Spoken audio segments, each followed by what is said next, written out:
Hello, Canucks fans. Welcome back to an episode of Canucks Conversation brought to you by Bet365. We're coming to you from the Pacific Toyota Dealer Studios. Visit shoptoyota.ca or visit your local Pacific Toyota dealer today.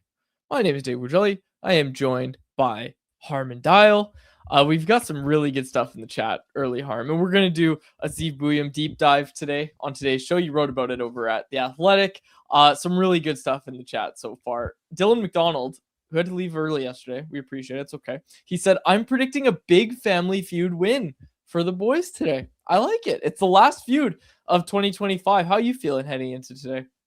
I'm hopeful. We'll see how Jacob discusses the difficulty of the actual because I think that's massive. Is week to week. Some weeks we get a pretty easy slate of questions, and then other weeks you feel like no matter how reasonably well you do, you're unlikely to win.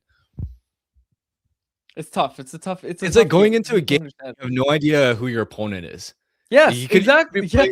You could be playing the Seattle Kraken, or you could be in town against the Colorado Avalanche. So you just don't know until we actually start. So what you're saying, Harm, is before the show, I need to tell you guys who your opponent is so you can prepare. Yeah, give us our opponent in NHL terms. Take your time doing that. Come up with you know what? I'll say today your opponent is probably the Washington Capitals. Okay, that's tough. That's solid playoff team, but like by no means the toughest that you've dealt with this month. All right.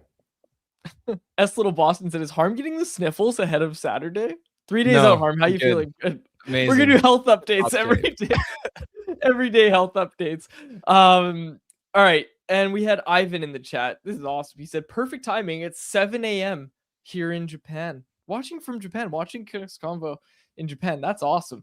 We appreciate the support. And if you want to support us and the BC Mental Health Foundation, then hit us with a super chat. Proceeds from our super chat go to the BC Mental Health Foundation, changing the face of mental health and addiction by supporting breakthroughs in care, public understanding, research, and knowledge exchange. Okay, let's get to the Zeev Buium deep dive. I'm really excited for this, Harm. Again, you wrote a really good piece over in The Athletic. The Buium hype is off the charts, and I've already appointed you as the conductor of the hype train. I thought I was going to be driving and that you'd be tampering expectations, but that's not what you're doing. Take us through Zeev Buium and his game. Yeah, so I definitely believe he has the upside to be a star. Now, whether or not he becomes a number one defenseman, there's still a ton of room and work that needs to be done for him to reach that potential. And I think it's important to clarify that both things are true at the same time, that I do view him as being a potential top pair stud for many years to come on this Canucks blue line, but also he isn't, as a 20-year-old rookie, having the kind of impact as a 20-year-old that, let's say, Quinn Hughes had, or Cale Makar or Zach Werenski had as superstar defenseman, where right from day one, they were driving top pair results. That's not the case with Buium, but it doesn't mean that he can't yet still reach a really high ceiling. Now, you see the flashes where the first thing that stands out in terms of him having potentially elite upside is just the way that he controls the puck high in the offensive zone. I'm sure Canucks fans have already seen sparks of this, but even watching some of the tape in Minnesota, he has such explosive edges.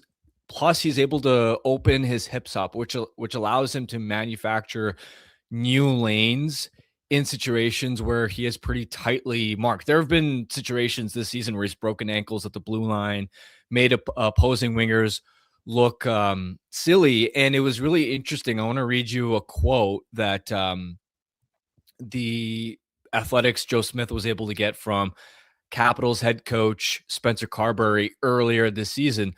And I found this really high praise because it's not just us as media members or some of the public scouts referencing this high upside. People within the game are noticing this as well. So this is what Carberry said. Buium is going to be a player in this league. He's your prototypical Hughes Makar type of defenseman, lateral mobility, deception, holding onto pucks, finding shot lanes and seams.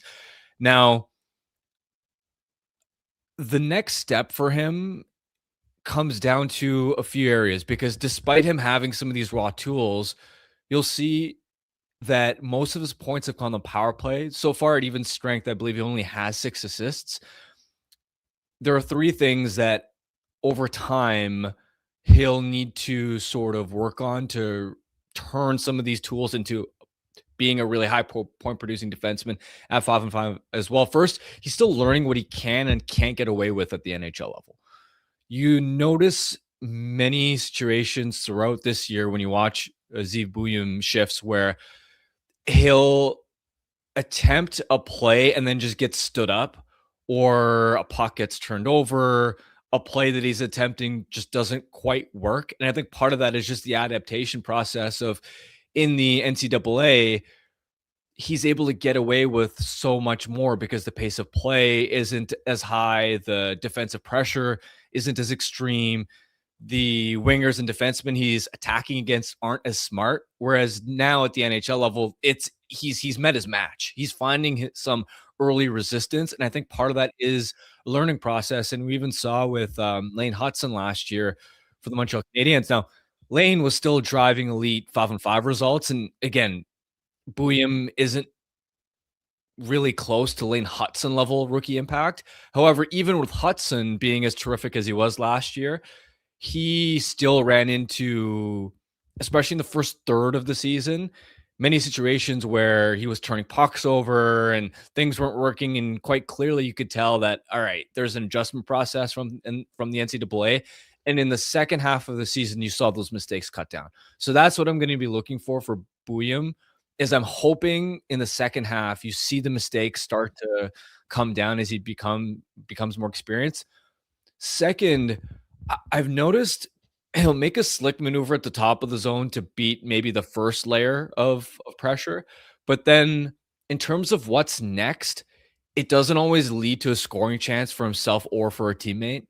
And I think part of it is, like, when you look at why Quinn Hughes or Zach Werenski or Cale Makar are so special, it's not just the elite edge work to make an opposing winger miss at the top of the zone. It's, all right, as soon as I beat one guy, now I also have the elite IQ to know how to attack next, to know which lane I'm going to take.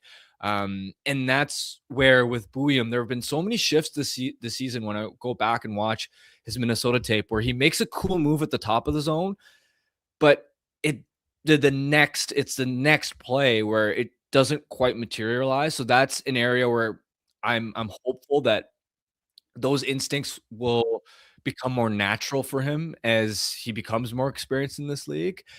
And then finally, and this one isn't in his control, part of the reason I think his impact was a little bit limited at 5-on-5 in the early going is because I don't think his teammates in Minnesota were able to read off of him very well. I don't think they fully understood what he wanted to achieve on the ice. And it's worth noting his partner was Zach Bogosian, who's a stay-at-home defensive defenseman, doesn't have those offensive instincts. I noticed multiple examples where Buium picks up a puck in a certain spot in the offensive zone, and his Minnesota teammates are crowding the lanes that he wants to skate into. Right, there was one shift I watched where Buium picked up the puck around the left half wall. He wanted to attack downhill, and Ryan Hartman was around the net front area and should have stayed in that area as a backdoor passing option. But I think Hartman thought Buium might need a passing help, so he darted across to Buium's strong side, and now all of a sudden the lane that Buium wants to skate into and put his defender into a blender, it's taken away because Hartman, when Hartman goes into that area, a defender is going to follow him as well. So as a result of that, you could tell, all right, they're not quite on the same page, and it's limiting a little bit of what Buium can actually accomplish offensively. There was another play. This one really was it hurt a little bit to see from Buium's perspective, where similar sort of play, he's on the left half wall, he's starting to skate it up towards the top of the zone, right? And you can tell, all right, an elite skating defenseman is going to want to take it up and then make a spin move or do something. Zach Bogosian, who's his partner, is parked at the left point and doesn't realize that Buium wants to make a play. Bogosian in that moment is thinking, young rookie, I want to give him an easy passing outlet. So he just stays parked in that left point area, which again is crowding the lane that Buium wants to go into. And so as Buium comes up into that lane, what Bogosian should be doing is moving off the puck down low. Yeah. To give Buium extra space and give Buium a passing option. But what happens is instead both defenders end up crowded at that left point area. Buium has no option but to swing it down low where Bogosian should have been, and it becomes a turnover. And so if you're just casually watching, you would look at that and go, that's turnover by Buium. But you watch that play and go, Bogosian needs to go down, give him space, but also give him the lane. So the point being, and there are other observations I made, but you see the raw tools where he has some of those Hughes, Makar, Werenski, Morrissey elements of being able to break ankles, but it is going to be a work in progress to turn that into a consistent volume of scoring chances and a consistent volume of 5-on-5 points. Here's one thing that I don't think has been discussed. I know the trade's still fresh. It's less than a week old, but one thing that hasn't been talked about, Harm, is that this guy's going to be extension eligible on July 1st, and the Canucks are going to be one of the last teams that can offer 8 years, right? Like you're looking at a potential 8-year deal. I was quickly looking at comparables. The Canucks are going to be pointing at Lane Hutson, right? 8 years, $8.5 million. Now, it did come with all of us kind of being like, whoa, that's a pretty good price for the Montreal Canadiens to get Lane Hutson at that price. That's for sure what the Canucks are going to be bringing up as like a comparable. I'm curious what it could look like. And I will say this as well. I wrote about the one-on-one that our pal Johnny Lazarus over at Daily Faceoff that he had with Buium when they were in New York. And one thing Buium talked about is that he never changes teams. He played with the same junior team. You went to the U.S. National Development Program, all that sort of stuff. Like he doesn't change teams unless he's moving up a level is basically what the conversation was. And he even said like, yeah, I learned the business part pretty quick, but hopefully I can make this Vancouver my home for a long time. If you're the Canucks and you're reading that, you have to just clear everything out. Make sure that you're able to sign him to 8 years. Because let's not forget, like they couldn't sign Quinn Hughes to an 8-year deal because they had OEL in the way and they made all these other decisions. I have to think back, but what else happened in that offseason? That was just a flat cap era. Yeah, but why else did Hughes get put on the back burner? There was more that happened. They were just capped out. Yeah, for poop. Yeah. So I started thinking about a Buium extension.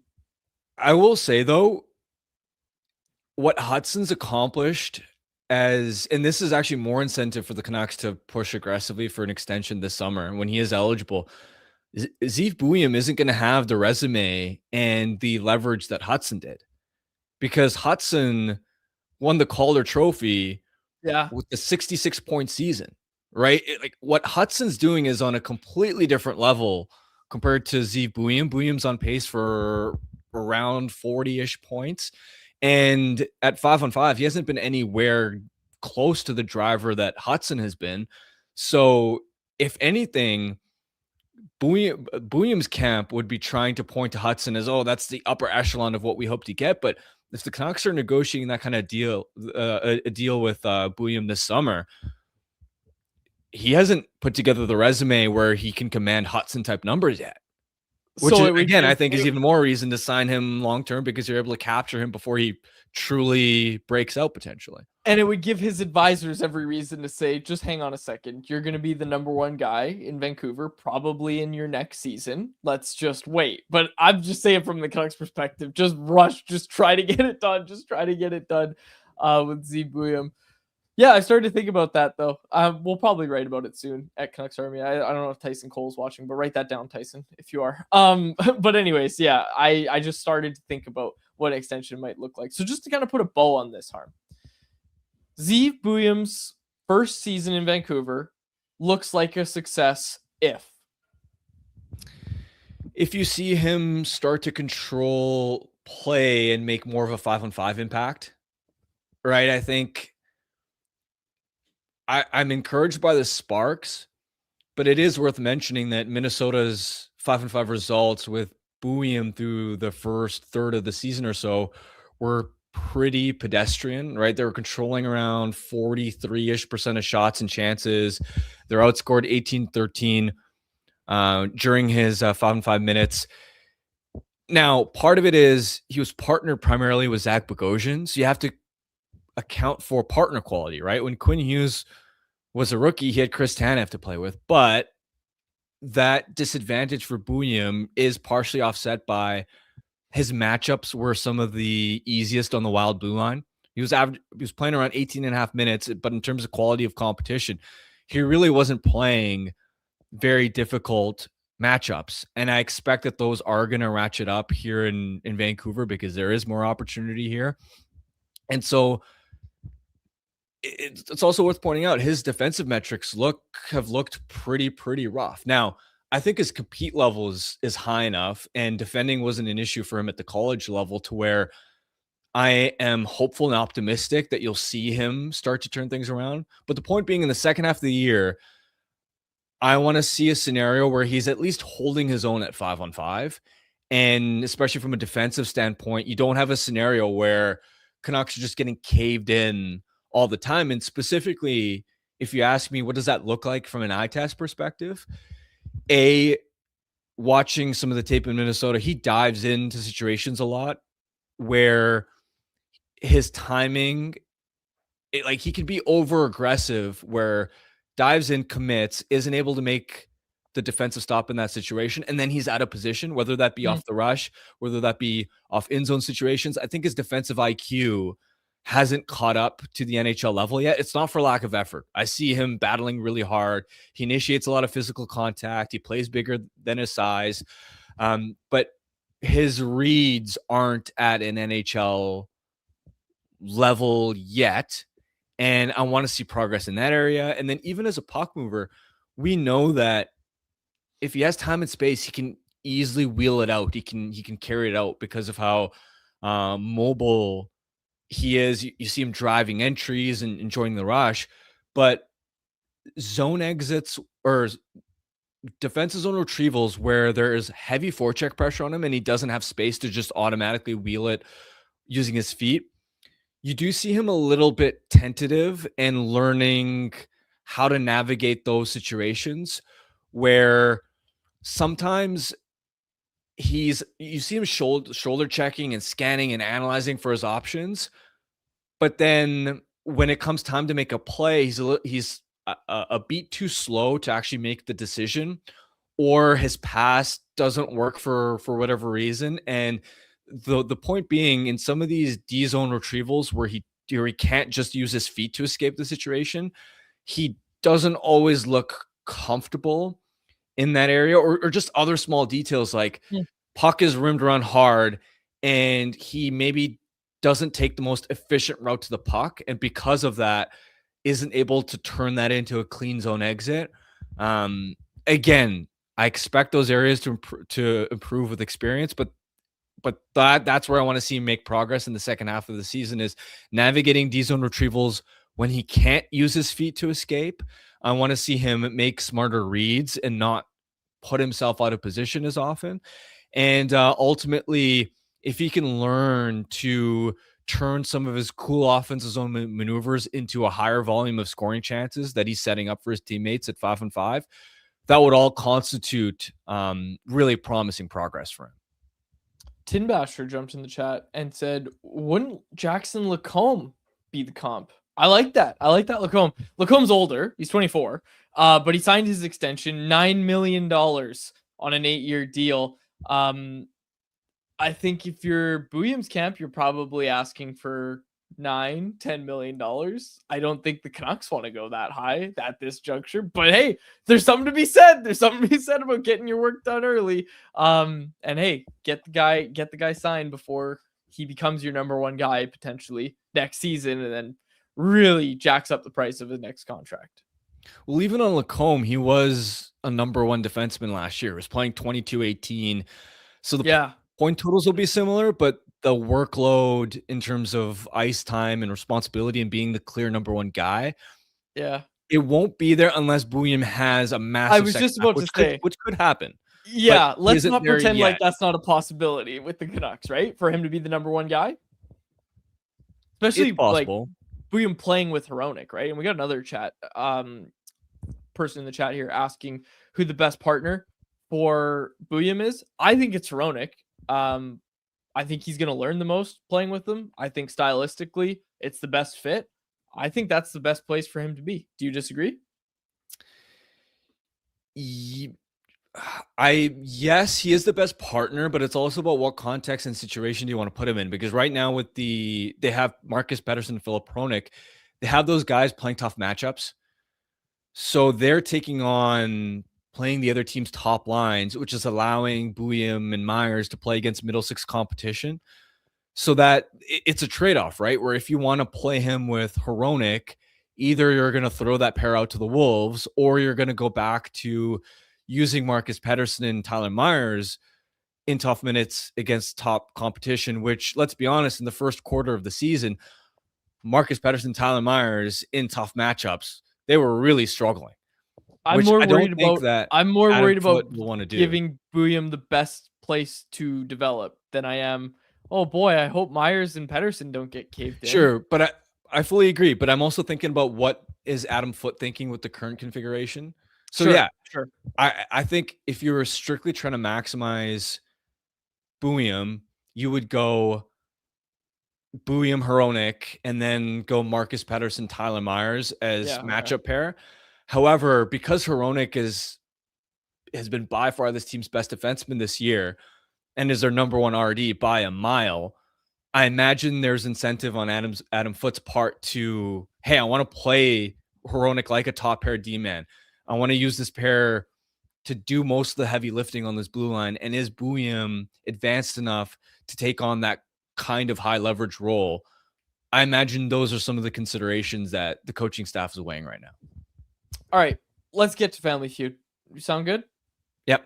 Okay, well, before that, I want to tell everybody about our friends over at Greta.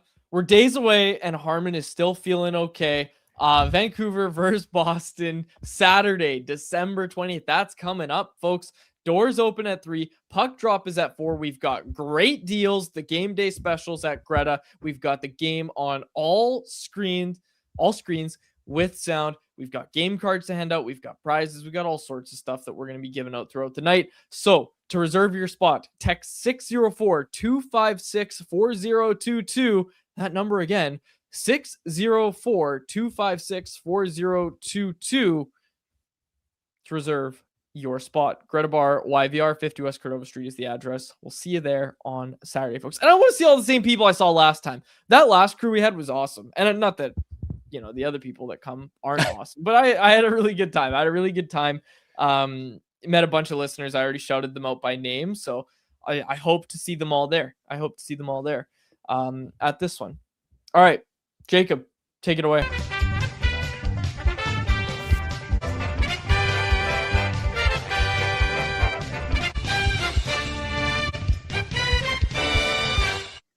Hello, welcome back to the final edition of Canucks Conversation Family Feud of 2025. I'll give the update right now. Next week, we're going to do shows Monday, Tuesday, and then we're off for Christmas after that. So no show Christmas Eve, Christmas Boxing Day. We will be back for a few shows in that kind of weird week between Christmas and New Year's, but then we'll be off New Year's Day, which is a Thursday. So no feud again until I believe it's going to be January 8th, and we'll post a survey a little bit closer to the date so that the stuff stays more relevant. So that's the update. Harman and Quads are looking to get their 10th win of the season with feud today. Like I said, a bit of a tougher one, but not by no means the toughest one you guys have faced yet. It's the Washington Capitals of opponents. If you're new here, we're going to play Family Feud Fast Money. They're going to have whoever goes first, which is usually Harman, is going to have 25 seconds on the clock. His time will begin when I finish reading the first question. Harm, if you can't think of an answer, say pass. We will come back to it at the end if there is time. You ready to go? Yeah, let's do it. Wait, I'm not muted. I know you're not muted. Don't worry. I was going to say we need Quads to disconnect his AirPods, put on his music, whatever it is that he wants to do. Probably some Taylor Swift there. Yeah, or some Sabrina Carpenter, maybe. There we go. I'm assuming we are ready to go. All right, Harman, your time will begin when I finish reading the first question. On a scale of 1 to 10, how likely is Tom Vollander to become a Norris Trophy finalist at some point in his career? 3. Name a player that Canucks fans would sing "All I Want for Christmas Is You" about. Nils Höglander. How many points will Braden Coots collect at the World Juniors? 8. Other than Linden, name an NHL player, past or present, named Trevor. Skip. Name a Zegras. Zegras, sure. Name a present that a Canucks player would like to receive for Christmas this year. New power. I don't know. I timed out on that one. You sure? Yeah. Okay. All right. Flag quads down. And I will tally up your scores. Okay, Harm. Not good. I'm in the hole. I'm in the hole. Karn said questions are too long for the timer. Okay. Like we've said, when the questions are long, I do give a bit of leeway, and I gave Harm a bit of leeway. Did you get? You got all 5 then? Well, no, not. He still couldn't get the last one. What? Why? Give him a chance to answer it. I did, and he said he couldn't think of anything. Wow, the freaking integrity on this. I can't wait like 10 seconds past the buzzer. I feel like I'm cheating the game. Nick Pocek says Harm has integrity, unlike cheater quads. I immediately started vying for you to get the chance to answer, but anyways, that's funny. All right, okay, Harm, you got to 73 points, so not very good. Not the best performance you've had, but still, okay. Quads can still win this one. A lot of number ones on the board still, I assume. There are still some number ones on the board. We've got some super chats, by the way. We will get to those after Family Feud, so don't worry. We appreciate those donations. Shout out. Oh, I like that. It was Owen Jay-Z. He even started with "Save this for anyone else." He knows the show. He knows. Yeah. All right, Quads, you're gonna have 30 seconds on the clock, and yes, if we need an extra few seconds, we'll give an extra few seconds. People, don't worry. I'm not. I know when the questions are a little longer, it takes a little more time to read. You'll have 30 seconds on the clock. Your time will begin when I finish reading the first question. If you can't think of a response, say pass. We'll come back to it at the end. If you give one of Harman's answers, you will hear the buzzer, and I will ask you to try again. Quads, are you ready to go? Yes. All right. On a scale of 1 to 10, how likely is Tom Vollander to become a Norris Trophy finalist at some point in his career? 5. Name a player that Canucks fans would sing "All I Want for Christmas Is You" about. Gavin McKenna. How many points will Braden Coots collect at the World Juniors? 9. Other than Linden, name an NHL player, past or present, named Trevor. Zegras. Try again. Skip. Name a present that Canucks players would like to receive for Christmas this year. For Christmas? I don't know. For the first overall pick. Sure. Okay. And then other than Linden, name an NHL player named Trevor. Daly. Trevor Daly. We'll accept that. All right. Let's see. I think questions. I got stumped on a couple of the same ones. They were Christmas fun present one. They were fun questions, but the Christmas present one, I didn't really know. Yeah, what the hell do Canucks fans want for Christmas? Like, was it Kiefer Sherwood trade? Was it? It wasn't fans, Quads. It was what players. Do players. So that's why I was like, I don't know what they want for Christmas. I'm glad I didn't answer that. Gavin McKenna. Okay, let's see what people first said. Overall pick. We'll my see. answer is first overall pick. Okay, let's go. Let's see. All right. So on a scale of 1 to 10, how likely is Willander to become a Norris Trophy finalist? Harm, you said 3. That was the number 1 answer. Quads, you got the number 2 answer with 5. It was tied for number 2. 15 points right there, and 23 points for Harm. Name a player that Canucks fans would sing "All I Want for Christmas Is You" about. Only 1 point for Nils Höglander. Harm. I didn't know. I was thinking of players on the current team, and I was like, I don't even know who they really. But you got a vote. It's okay. You got one of current players. Brock Besser was the highest. The number 1 answer was Quinn Hughes. Wait, say that. Number 1 answer was Quinn Hughes. Okay. Number 2 answer though, Quads, was Gavin McKenna. Nice. How many points? 22 points for that one. Nice. Okay. We're in business. Celebrini and Bedard were 3 and 4. Manny Malhotra was number 5. So our friend Manny gets on the list. How many points will Braden Coots collect at the World Juniors? Now, you guys, I think the tough part is a lot of people filled this survey out before we saw that he was on the first unit power play, before we saw what he looked like yesterday. I was Harm, high with 9. Harm, you said 8. That was the number 4 answer. Quad, you get the number 6 answer with 9. only I 6 should've said points 5. there. 5 was my revised answer. 5 was the number one answer. Damn it! So tough one there. Again, like What was it worth? Sorry, what was 5 worth? 5 would have been worth 25 points. Okay.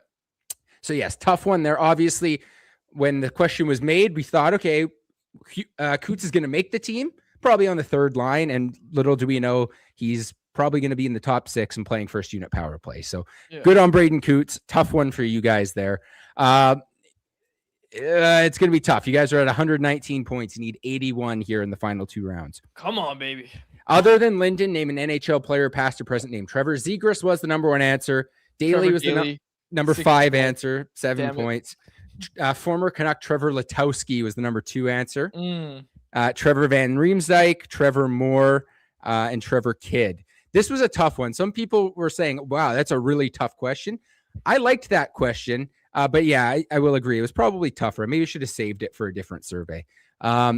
Anyways, last question. Name a present that Canucks players would like to receive for Christmas this year. Harm, you didn't come up with an answer. Quads, you said first overall pick, lottery luck, McKenna. That was the number 3 answer. Only 12 points on it, though. The number 1 answer was a trade. And there's a few guys, I'm sure. Kiefer Sherwood, probably one of them, that absolutely would want that. Number 2 answer was more goals or wins. My favorite answer, tied for number 3 was better health. A lot of those around Thatcher Demko or Elias Pettersson. My favorite answer, number 5, was a practice facility. And that's a good one. That was a very good one. So, yeah, you know what? Okay, I will say, and I've seen a few people in the chat here saying this was tougher than the Washington Capitals. I'll say maybe it was. Survey. It was a good survey. It was fine. It was the Washington Capitals, I'd say. It was tough. It was tough. You don't beat the Washington Capitals every time. But I liked that survey. I thought it was a good one, Jacob.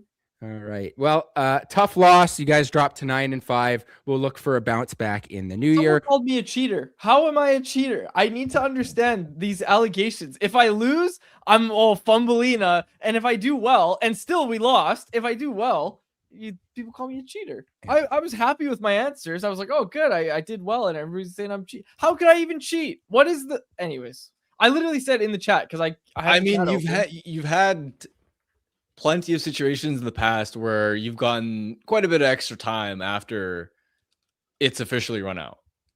So that's where they come from. Not saying they're fair or not, but what the hell are you trying to say, Harm? I did say, first of all.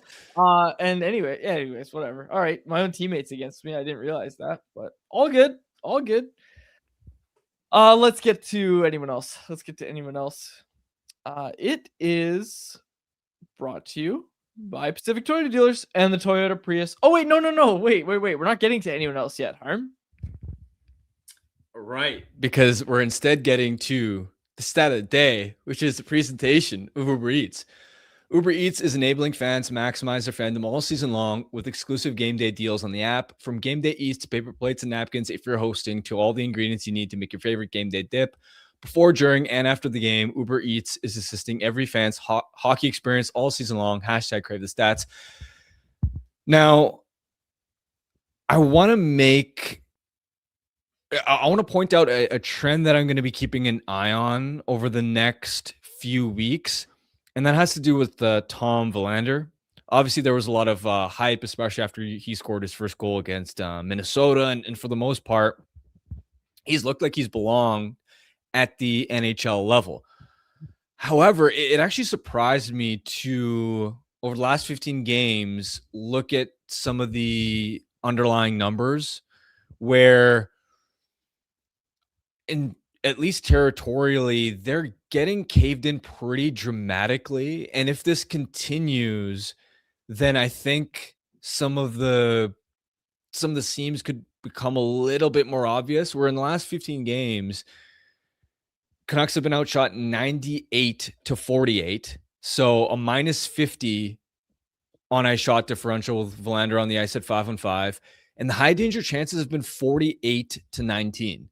Now, the reason it hasn't maybe felt that way from the eye test perspective is because the goals are 8-8 in that sample. But that's propped up by like he's on an individual PDO bender in terms of his on ice shooting percentage, and he's getting one of the highest on ice save percentages of all Canucks players in this sample. But the larger point I'm trying to make is I'm not worried about Verlander. Overall, we've made it very clear that he's exceeded our expectations. But the reason I'm highlighting this is because DPD last year came out of the gate roaring, right? We were so impressed by the early returns on him. And then over time, you started to see that, okay, the development for young players isn't linear, and there are more ups and downs for DPD than we maybe initially anticipated. So for me, I'm going to be keeping an eye on it. I'm not concerned about it. I'm not trying to panic about it. I'm not trying to say, oh, Tom Verlander isn't as good as we think, or any of those things. But it is something I'm going to be keeping an eye on, because even by the eye test, the last few games, I noticed more situations than expected where, okay, he wasn't able to navigate a D zone retrieval and move the puck out of the own zone.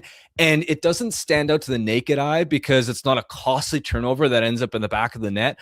But what would happen is I'm seeing more of these plays start to add up where his pairing is having a tough time breaking the puck out of its own zone with possession, and they get hemmed in their own zone for most of the shift. Now, because he's getting saves and because it isn't resulting in a lot of goals against, we aren't noticing it as, oh, Tom Verlander is making a lot of mistakes and he's really struggling. But if his pairing continues to get as dramatically hemmed in as he has been the last 15 games, then I think the conversation is naturally going to start to shift a little bit. So just something to keep an eye on in terms of Tom Verlander. I like it. Just early. We're just getting to it now. All right, let's get to anyone else, which is presented by Pacific Toyota Dealers and the Toyota Prius Plug-in Hybrid, a no-compromise approach to electric vehicles that offers the best of both worlds. You can drive up 72 kilometers on the battery alone, enough to get you from downtown to the rink, the grocery store, and home to recharge. Seamlessly transition from electric mode to the gas engine for a combined range of 962 kilometers. There's no sacrifices when it comes to horsepower or style with its sleek, low, and wide exterior and sophisticated interior. It's loaded with tech that's actually easy to use. You can plug in to recharge at home or at one of the over 2,000 public charging stations in BC alone. And now you can lease a 2026 Prius Plug-in Hybrid SE from $109 weekly at 3.99% APR for 64 months with $3,300 down. Visit shoptoyota.ca or your local Pacific Toyota dealer today. All right. Couple anyone else's. Let's start with these from Owen Jay-Z. Where did it go? He said, listening to you guys has given me confidence to try and start writing after Canucks games and what I've seen and breaking it down. I love that. That is awesome. I'd love to hear that, Owen. Feel free to send that our way. I'd love to take a look at that. That's awesome. And then he said, the Canucks winning too much doesn't concern me for reasons Harm has said many times. What does concern me is other teams losing and bumping Vancouver up the standings while also not winning. We talked about the Seattle Kraken yesterday, Harm. They're becoming a concern. I said watch out for the Kraken. Didn't I say it? Did I not say watch out for the Kraken? That's what Jacob has written down, hopefully. Yeah, especially I'm interested to see how long is Connor Bedard going to be out for the Chicago Blackhawks, because they are only 3 points up on the Canucks in the standings. They've lost 3 in a row. They were already scuffling, and then now you add a Connor Bedard injury to the mix. I worry a little bit about the Blackhawks sliding. If they still had Bedard, I wouldn't have been as worried. But man, you subtract Connor Bedard from that team, and you've really only got Spencer Knight in terms of an elite player on that team that can single-handedly win you games. They've still got some competent pieces around them as well, but I would be worried about them potentially falling off, especially in this period without Bedard. You mentioned Seattle. The good news, at least, is that Nashville and Calgary have been picking up points and winning games and keeping pace. But yeah, Chicago and Seattle are a couple of teams to watch. At least one of the positives, I thought the Sharks were in a position to maybe have a similar fall off to one that the Blackhawks and Kraken have had, and they could absolutely still be in that kind of situation, but they've at least reeled off 3 wins in a row. I want to check my boy Askarov's save percentage here. Let's see. Did he get a boost? Because man, he was dangerously close to 900. I need him to 902. So still not a huge improvement there, but he's going to need to be a major catalyst for the Sharks to stay competitive. Meanwhile, Quads wants them to fail and to see the Sharks slide down the standings and pass them. No, I'll tell you, the Sharks don't need that guy that you're talking about because they've got Macklin Celebrini, who is only making his case for Team Canada stronger. I think we're going to do a Team Canada preview pretty soon here, and I want to talk World Juniors later and anyone else, but Celebrini up to 51 points in 34 games. The Sharks are in a playoff spot, Harm. Like, he's pumped. Sharks are in a playoff spot. Did you hear Macklin Celebrini after the game? He was like, this is totally new for me, is being in a playoff spot. Yeah, I actually didn't see that clip. Oh, it was great. It was great. He's just, basically they were, he's on fire. He's playing like phenomenally for the Sharks. And he's like, yeah, we're in a playoff spot. Like, this is new for me. And he just sounded so happy. And I'm pulling for them. And you know what? If watching Macklin Celebrini make the playoff means that I have to be wrong about the Askarov over 900 and better save percentage than Torpedo, whatever it is we've said about Askarov. If the trade-off is that I get to watch Macklin Celebrini in the Stanley Cup playoffs, I'll take that 10 times out of 10. I want to see Celebrini in the playoffs. Not to mention, like, you've got other guys on that team too that you're intrigued by, that you want to watch. Not obviously Will Smith's one of them, but like Tyler Toffoli, a guy I'll always root for. Not to mention Michael Misa might come back and might be an actual impact player for them down the stretch. Wouldn't that be a story? I'd love to see this up and coming Sharks team make the playoffs. So I'm okay taking an L on the Askarov stuff if it means that we get to see Celebrini. S. Little Boston, who I trust, so I'm not fact checking this. He said he's factored in 50% of their goals. Celebrini has, and he's absolutely right. Yeah, he's absolutely right. 51 points in 34 games for Celebrini. Number 2 is Will Smith with 29 points in 33 games. Insane. Yeah. All right. So yeah, I just wanted to make sure I mentioned that. Speaking of Celebrini, oh yeah, we got a super chat from Elfrin. Okay. He's just giving you the gears. He said a harmless watch party won't be fun. That's twice now, Harm. You better be there on Saturday, Elfrin, because Harm's gonna be there. You better be there as well. You better be there. Elfrin kicked my ass in I won't say road hockey. It's not road hockey. Air hockey. That's it. In air hockey last time. So I want a rematch too. I'll just say that. But anyways, we'll have a nice watch party on Saturday. Come hang out with us. Greta Bar, YVR. All right, this other one. Are we gonna Jacob? I'm curious if the Canucks get scored on, is the bar gonna cheer? Because no, like how many of the people are gonna be on Team Tank? No, man. No, we're not cheering. Is this what you're going to bring to the watch party? Everybody's going to cheer when there's a Canucks goal. Zeev Buium's going to do something cool and score. Everybody's going to cheer, and you're like, well, actually. No. I was just curious. I wasn't saying it should or shouldn't be that way, but we should poll before, like, when we get there. Would you like to see the Canucks win or lose against Boston? If you think about it, it's a win-win. Right, you're framing this as look at Harm being all negative, but really this is a win-win, because if they lose, it's great for the tank, and if they win, it's probably because the young guys played well. And hey, you had a fun night at the bar watching your team win. Let people just enjoy. Just like people. Did I tell them what they should or shouldn't be doing? I asked the question. Well, okay, couple people out for a nice steak dinner. Harman budges over to the table, says, "Hey guys, you're rooting for losses or wins right now?" Just nobody's. It's a genuine question. Most people are on Team Tank right now. Okay. I know you don't come to the watch parties often, but we don't usually survey people as they walk. Yeah, well, most times when there's a watch party, they're in 32nd place in the NHL standings. Yeah, you're doing a great job of selling this watch party. It's gonna be fun. Either way, gonna be that's fun. the point. It's gonna be fun. It's gonna be fun either way. That's right. That's how we're gonna frame it. I literally said it's a win-win either way, and you're trying to act like I'm making this watch party a miserable thing to attend. Oh man. Okay. I wanted to mention this about Celebrini. Did you see this? The Bedard thing. Bedard talking to Actually, I know you did. You and I were texting about it last night. So RJ Celebrini who I looked up, okay? He's up to 106 points in 39 games with the 15U North Shore Winter Club. He's 13 years old.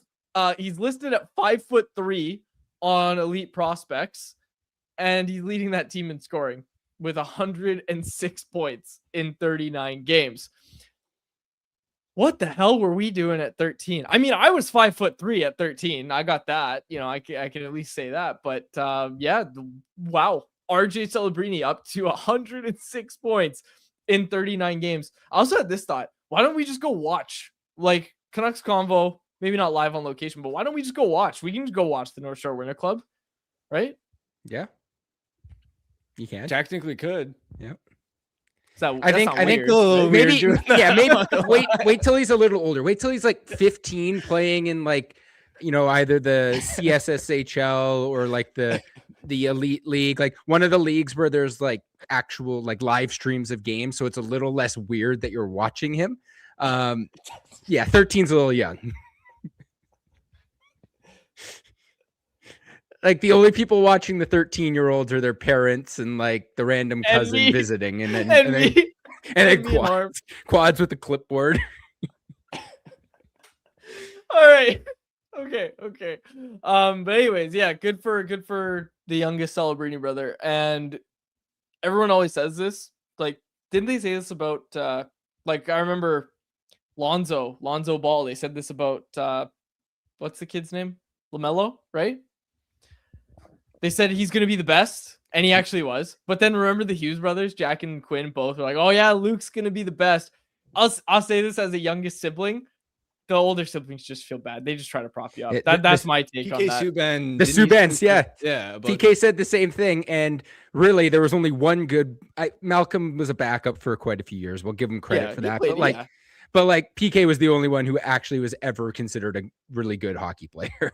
Yeah. And he said that Jordan was going to be the best of the three. And yeah. So apparently the Celebrini brothers have said that about RJ. I always take that with a grain of salt, but 106 points at 13 years old is pretty hard to ignore. So shout out to RJ Celebrini. That's awesome. And then last thing on RJ Celebrini, people are pointing this out too. He said to Connor Bedard, oh, you should come play for the Canucks. And Bedard was like, no. And I just want to say, folks, of course he's going to say that. If that clip gets out, he knows there's cameras on him. And he says, oh, yeah, I can't wait. Like, he can't do that. He's in Chicago right now. He's got to save face. So, of course, he's going to say that. So, don't look into that too much. Don't look into the Quinn Hughes trade too much. He's coming back too. It's all part of the plan. Quinn's going to re-sign. They're going to line up Celebrini, Bedard, Quinn Hughes, Zeev Buium, all on the same team. Book it. And Gavin McKenna. You forgot about him. Oh, yeah, and Gavin McKenna. Thanks, Harm. Hey, speaking of Gavin McKenna, did you catch last night? Apparently, you don't want Gavin McKenna, though, because you're mad now that you think it's bad to root for losses. No, I think it's bad to corner people, like you were saying. Corner people? Yeah, you like a curious, just general vibes around the team when you're having a conversation. Well, now you're making it sound a lot more casual, but before you were talking surveys before. Sounded like, at least. Yeah, did you think I was actually going to carry around a clipboard tallying this up? I've seen your little anonymous player polls that you do. I know what you athletic guys get up to, walking around with your pen and paper. That's also in my notes. We've got to busy anyone else, but I want to say this about Gavin McKenna. Did you see Team Canada beat Team Sweden 2-1 last night in World Juniors exhibition action? Now, the story of Team Canada, obviously, and I know they didn't have everybody dressed, like Porter Martone was there. You know, they didn't have everybody that's going to be in the tournament dressed last night. But when a big story of Team Canada last year at the World Juniors was like, this team can't score goals. I know it was only exhibition when they were tied 1-1 with Sweden and they were controlling a lot of the play and they were spending a lot of time in the Sweden end. You were just like, oh boy, here we go again. And Gavin McKenna, dude, like both goals, Gavin McKenna was instrumental in the way he just transports the puck through the neutral zone, distributes and keeps his head up, keeps his feet moving. He's a special player. And I know I'm not saying anything people don't know, but I think just because he's not tearing up the NCAA the way a guy like Macklin Celebrini did, that people are starting to be like, oh, maybe he's not going to be the first overall pick. You're going to do just fine if you take Gavin McKenna first overall. He looked so good last night, and I'm really excited for this tournament. Braden Coots looked good as well. He's out there on PK1. He's out there on PP1. for Team Canada as well, at least in the exhibition. So he seems like a guy that's getting some trust from Dale Hunter, and we'll see how that kind of plays out in the tournament. But really liked what I saw from McKenna, from Coots, and from Team Canada last night.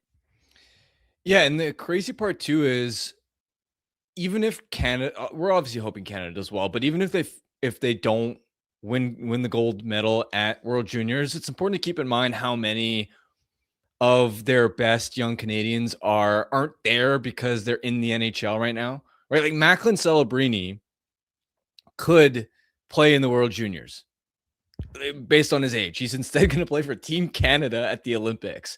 Yes, so exactly. That just goes to show, right?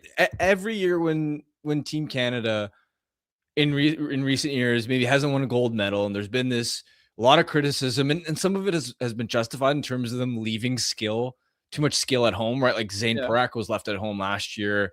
Michael Misa as well. That's a legitimate criticism, but then I've also seen overreaction of the state of Canadian hockey and our other nations catching up. And yeah, the pool of talent that other nations have has certainly been improving. The American team at the Olympics is going to be the best we've ever seen. However, to think that Canada isn't developing talent, you have to remember that every year they have so many, like they at least every year have one or two, like Matthew Schaefer could be at the World Juniors as well. Celebrini, Schaefer, Ben Kindle. Usually the Canadians have at least 2 or 3 elite players that would rip that tournament up single-handedly, but don't because they're advanced past the World Junior stage. Yeah, now they just have like 4 of the guys who are probably going to go in the top 10 of the draft. Like, I mean, they've got Brady Martin. Brady Martin scored last night twice. He looked really, really good. We should mention him as well. But like, when you see it's like, oh, and Keaton Verhoff passes it to Gavin McKenna. I'm like, huh. Oh, it's these other guys on the team as well. It's like, okay, I think we're going to have a pretty solid team this year. And yes, I use the term we. I never get to do that except when I'm talking about my Kraken, and they're not doing too well right now. But yeah, Tynan Lawrence as well. That's another guy that's going to be like, I don't know, probably a top 5 pick. We could see him slip out of the top 5. But anyways, my point being, you're right. They're missing some guys because they're that good that they're going to be in the NHL. But there's also this year important to note that they've got some guys that are going to be like top 5 picks in the draft this year. For sure. I can't say it for sure, but I imagine this is probably one of the youngest teams Canada's ever going to take to a World Juniors. Usually it's like their 23-man roster is like 18 guys who are 19 years old, and then you'll have like a couple 18-year-olds, and then the one superstar 17-year-old who's going to go top 5 in the draft. But as you guys have mentioned, a lot of the 19-year-olds are not there, and they're going to have contributions from some 18-year-olds, including Martin and Coots, and then of course more 17-year-olds than we've probably ever seen for Canada. Okay, I have to clarify this because there's someone in the chat being like, a Kraken fan talking Nucks? What? It's a joke. It's a bit that we have on this show. New listener, thanks for checking us out. I foolishly called the Kraken at the start of the year to be a playoff team. I basically said that they would be last year's Flames. They got off to a hot start. And I told Jacob to write it down. If you're new here, you're going to hear me say that a lot of Jacob, write it down. I make a lot of big predictions on this show. And I wasn't wrong because all I really said was watch out for the Kraken, and now they're reading the Canucks tank. Oh no, what you told me to write down was the Kraken were making the playoffs. I don't recall that. Well, that's what I wrote down. Okay, well, you made a mistake, I guess, but you can change it. It's okay. I don't mind if you can change it a little later. All right, I got one more thing on my notes for anyone else. I know we said no more Quinn Hughes trade talk, but we've seen the rumored package from the Red Wings, and it kind of is basically the Red Wings version of what the Canucks ended up getting for Quinn Hughes from the Minnesota Wild. And I wanted to quickly go over it. Basically, it was Simone Edvinsson, who's a giant and already playing top pair minutes. It's Marco Kasper, it's Nate Danielson, and a first-round pick. I get why the Red Wings didn't want to pay that. And again, this is all rumored. I don't even think this is a report, but it's just rumored that the Red Wings were interested and that their comparable package, if you're just putting stuff together, you would assume that the Canucks got the offer from the Wild, called the Red Wings, said, hey, this is what we're being offered. If you want to match it, this is what we think. And then the Red Wings said, no, we don't want to do that. And I saw something else about how without the assurance that he'd be extending with Detroit, that the Red Wings wouldn't want to make that trade. So I just thought that package, it's an interesting one. It was never offered from the Red Wings, to be clear. Like that wasn't I was gonna like that. This is just the rumored of like, this is what it would have taken for the Red Wings to get Quinn Hughes from the Canucks. And basically, like, what I'm saying is I'm also putting that together as like, that's the comparable package. If the Canucks are doing what I'm saying and they said, hey, this is what we're being offered from the Wild, if you want him, this is how you can match it. If you give us, and I'd say that package that I just listed, like Edmondson's a legit, like already number one, two defenseman. So what I'm saying is that would be, in my mind at least, what the Canucks would have said, like, hey, if you want to match what we're getting from the Wild, this is what it's going to take. Let's just say that again. Edvinsson, right? Edvinsson's your Buium, right? And he's better than Buium right now, right? Yeah. Kasper's your Ogren. Like, they're the same age, and Ogren's shown more promise to this point in his career. Nate Danielson's kind of your, like, another really good prospect. Again, it's not like a Marco Rossi comparable, but he's a good centerman, and then a first round pick, obviously. So that would be like, that's what I'm saying is like, that's the comparable package for what Detroit could have offered, but they didn't offer that, to be clear. Yeah. At least I don't know they did. Yeah, I was going to say I would be shocked if the Red Wings offered all four of those pieces. So that realistically wasn't going to be on the table from the Canucks, or for the Canucks, I should say, especially because I imagine, like, even in just having conversations with Max Boltman around the time and seeing what he wrote in the lead up to the Quinn Hughes trade rumors, he pretty strongly indicated that Edvinsson was likely an untouchable for the Red Wings. And we heard Elliot Friedman reporting that there was a player the Canucks really wanted from Detroit who Detroit was making untouchable. Now, he didn't say it was Edvinsson for sure, but wondered if... Let's put everything together here. Let's stop with all this. Let's try to put everything together here. I'll do it for you because I know you don't want to, but yeah, that's what I think happened. I'm just, and again, this is coming from zero conversations behind the scenes. This is not a report, but I'm just putting all of this other reporting together. And in my mind, what would have made sense is, and we know Bill Guerin called the Canucks with that offer like a week before, right? Remember, Bill Guerin said that was the first thing we offered. The Canucks sat on it. Rutherford called him. So I would assume that if Rutherford, and I was about to say if Rutherford was smart, but this is what I'm assuming Rutherford did, is he had that package from the Wild. Okay, that's our new best offer. You go to the teams that were interested and say, hey, we're being offered this. For you to get a comparable package, this is what we need. And for Detroit, I would assume this player that they didn't want to trade would be Edvinsson. 100%. And Detroit and the Canucks probably said, hey, we'd like Edvinsson. Why wouldn't we? And Detroit said no. And they said, okay, great. You're not getting Quinn Hughes. It goes back to this Flyers thing of like, oh, this player, the top 5 prospects, the best prospects in the Flyers organization are untouchable. Okay, great. See you later. You're not getting Quinn Hughes. It was so funny. The same thing with the Devils. Like, it's like, oh no, you're going to get this, this, and this. It's like, no, they're not. They're going to do better than that. And they did. Anyway. Well, especially the Flyers, that one made me laugh when you saw certain writers, and clearly they had people from the organization feeding them that information. The moment I saw that they were clutching their pearls about Jetlachenko, including him in a Quinn Hughes trade package, I was like, you're never getting Quinn Hughes. Yeah, like, you're never getting Quinn Hughes. This isn't even Porter Martone or Matvei Michkov. Where, okay, I can understand saying we're not making Matvei Michkov available in a Quinn Hughes trade. I can even see them saying we really don't want to include Porter Martone, but to be throwing on, we're not going to include Jetlachenko likely, and Tyson Forrester, man, we viewed him as an untouchable piece.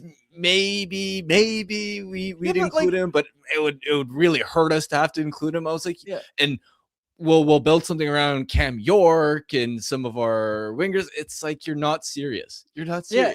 And we said this in advance, like all the mock trades were getting ridiculous and they were all assuming that the Canucks didn't have any leverage. LC250 literally just said that, almost exactly what I just said in the chat. He just said that. But Bill Guerin stepped up, and he was the one that was going to put the best offer forward, and that's why we ultimately said like the Canucks did well in that trade. And to your point, Harm, of like, oh, the untouchables. You don't think Zeev Buium was an untouchable before the Quinn Hughes trade? Yeah. Do you think the Wild were itching to move Zeev Buium? No, they said, hey, we're going to go get Quinn Hughes. Let's go do it. Let's get it done, and this is what it's going to cost. And anyway, it's just ridiculous. I gained so much respect for Bill Guerin. I just want to say that as well. That the league needs more Bill Guerin. I'll tell you that. The GMs, they need more GMs like Bill Guerin. Yeah. It's 100%. fun. See It's GMs fun. take swings. Stop being so scared. Like, why are you scared to trade Jet Lachenko? Well, even I loved it when Carolina took the swing for Rantanen. Yes.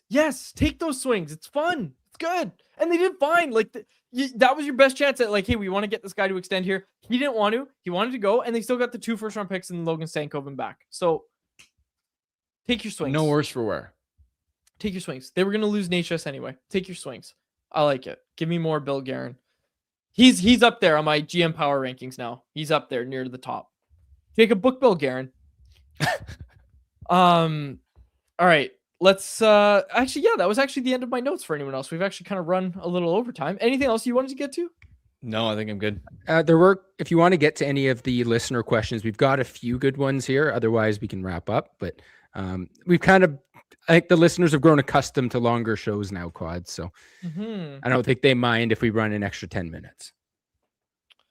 Let's get to this one from LC250. He had some good contributions today, other than when he called me a cheater for no reason. He said the NCAA competition this season and beyond is higher because the eligibility criteria was lessened. So many top CHL prospects all went there now. I didn't even think about that. I didn't think about that when we were talking about the impact of the new rule changes. We were mostly focusing on, what it means for junior hockey in Canada. And we didn't really pay, at least I didn't really consider this much. Did you? Yeah, I also think for the people that have said, oh, because Gavin McKenna has struggled translating to the NCAA when he could have put up 200 points or whatever in the WHL exactly. And been the guaranteed number 1 pick. And, will that cause CHL prospects in the future to be a little bit more wary of transitioning to the NCAA? To me, that's a wrong lesson to take away. Where I think this is good for Gavin McKenna's development. You think it was better for him to put 200 points up in a league that he was just going to dominate with his eyes closed? Mm-hmm. I think it's better for him, and it's going to make him more NHL ready out of the gate to go through these growing pains now, to have to learn to beef up and improve his strength, to learn how to play away from the puck, to face some of these growing pains and challenges, to be a 5-on-5 difference maker against a higher level of competition. Yeah, now I do think from a historical, like when we build comps out and compare players, yeah, it does change the ball game a little bit, and it should be accounted for. I also think the reverse is true, where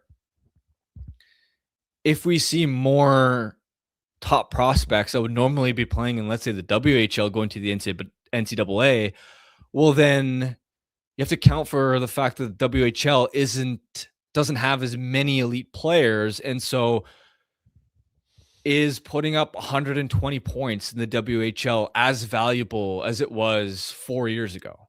Interesting. And that's where I don't know the exactly how much you should adjust for it, or how you're going to have to account for it, or price. How could you? We're one season into this. For sure. But it is something to keep in mind, especially because a lot of teams rely on historical comps. Yeah, you need statistical production as part of their evaluation process for draft prospects. We need to see trends. Like, we need to see 5 years at least before we start making conclusions. But it's super interesting to at least wonder what those conclusions might be in the meantime. That's a good comment. It's also something to keep in mind for now. Braden Kutz's situation is a little bit different because he's on a miserable team that is suppressing his point production because he doesn't have the help around him. But if he was on a really productive winning WHL team, to what degree would we have had to take his production with a grain of salt at least when we viewed and compared him to other top WHL point producers in the past. Yep. I don't think it would have made a huge difference, to be clear. I don't think it's all of a sudden, if you put up a ton of points at WHL or OHL, it doesn't matter as much as it used to, because we're only talking about the very top end of players that have departed to the NCAA, but it is still something to keep in mind, at least, especially as we talk about draft eligible players moving forward. Yeah, BCHL too. I haven't even been to an Express game this year. Should have Coquitlam Express. I got to get to a game soon. On McKenna as well, I'm not surprised that it's taken him a little bit longer to adjust, because Macklin Celebrini, yeah, he was unreal. And we've seen Adam Fantilli and Jack Eichel as well put up ridiculous numbers in their draft eligible seasons. But those guys are also so much bigger and stronger than McKenna, right? Macklin Celebrini was built like a truck, not height wise, but you could see just how strong he was in the NCAA right away. Adam Fantilli is just a force of nature there. He was just so physically advanced, so athletically gifted. Same thing with Jack Eichel, who's a lot bigger and stronger compared to Gavin McKenna. Gavin McKenna, first, isn't that tall, and more importantly, he's a pretty skinny guy. So part of it is just he's less physically advanced than some of those players, and so I'm not like a guy like Keaton Verhoff. Him having NCAA success, he should be having more NCAA success because the guy is 6'3", 6'4", well over 200 pounds. And I still love Keaton Verhoff as a player, but it isn't surprising to me that a player that's more physically advanced is having an easier time immediately translating compared to McKenna, who, it's not as if he's short, but yeah, Jacob pointed this out. He's listed at 170 pounds. Do you buy into anything when it comes to who he's playing with at Penn State? Like, not to pick on guys, but there's no Lane Hudson, as Macklin Celebrini had, right? Like, Celebrini was playing with Lane Hudson in his draft year. Do you buy that at all? To some degree. I think it doesn't fully excuse it, though. Right? Like, I see where scouts are coming from when they watch McKenna play at 5-on-5 and go, all right, he's going to need to work harder off the puck. He needs to be more engaged. There are some... It's not to completely discount the observations that scouts have made. It's just I'm not worried about them when... Like, put it this way, and this isn't directly comparable, of course, because we're talking about NHL versus NCAA. But remember when Jack Hughes had a nightmare of a time as an 18-year-old in the NHL? Mm-hmm. How many points did Jack Hughes? I want to double check exactly. Jack Hughes had 21 points in 61 NHL games out of the gate. He was one of these number one overall picks that didn't have the Bedard, Celebrini, Matthew Schaefer immediate impact. And again, I think part of that is because Jack Hughes was slight, and Jack Hughes is a player that never played in the NCAA. He went USHL straight to the NHL. I think Gavin McKenna is going through a similar thing, except this is in the NCAA. And so I'm not as worried about him. And to me, I still view him as the best prospect in this draft class. Yep, I agree. One more thing. Oh yeah, Canucks practice notes, courtesy of Thomas Drance. Check it out. You can. Yeah, here we go. Thatcher Demko is going to make his fourth straight start when the Canucks take on the New York Islanders tomorrow. Sticking with the same lineup, which means Aatu Ratu not getting back into the lineup. Is that 3 games now he's missed? Yeah. This will be his third. Despite leading the Canucks in scoring since December 1st. I don't get it. I don't like it. I don't have anything else to say. Yeah, we can touch more on some of the lineup notes and stuff in tomorrow's show, expand on some of these, because also Demko playing 4 in a row is also an interesting decision. You sound fired up to talk about it. I'll see you tomorrow, buddy. We'll talk about it tomorrow. What did I take for the bet yesterday? Do you remember? You took a hockey bet. Oh, St. Louis money line, baby, and they won 1-0. They shut out the The Winnipeg Jets? Jets. Yep, the Winnipeg Jets. Yeah, I took it and it nailed it. Plus 125 underdog, home underdog. That's what I was looking for. That's what I found. Tonight. No. Oh, maybe. No. That's crazy talk. Another home underdog tonight is the St. Louis Blues taking on the New York Rangers. But there's also the Boston Bruins at home with the Edmonton Oilers visiting. There's also the San Jose Sharks with the Dallas Stars visiting. Sharks are riding high, man. They're in a playoff spot. Dare I say we're in a playoff spot? That might be my team, Harm. Might be my new Kraken. Let's go with... That's going to be the kiss of death for them, too. Yeah, am I jinxing teams? Oh, I'll give you a good one. This is my actual bet. Minnesota Wild are on the road. They are slight favorites, against the Columbus Blue Jackets. They are riding high since having Quinn Hughes on their team. We're taking Wild money line at minus 115 odds. You can get that at Bet365. Whatever your bet is, it's never ordinary at Bet365. Download the app and get on the game. Use the code NATION at Bet365. Must be 19 plus to play.